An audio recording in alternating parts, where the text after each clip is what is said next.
I think I messed up big time. Or maybe it was just CrowdStrike. So what's the deal with CrowdStrike? They're a cybersecurity heavyweight, protecting big names like banks, hospitals, and even the government. But today they tripped up.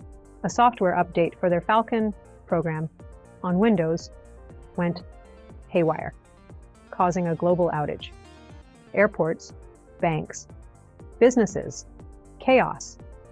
The CEO, George Kurtz, assures us it wasn't a cyber attack, just a glitch in the matrix. Engineers swooped in, fixed the bug, and all you had to do was reboot your computer. If only fixing my life was that simple. CrowdStrike is famous for investigating major cyber attacks, like the Sony Pictures hack and the 2016 US election. They've got a solid track record, but hey, even heroes have off days.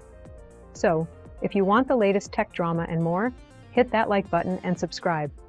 And remember, even the best have their occasional oops.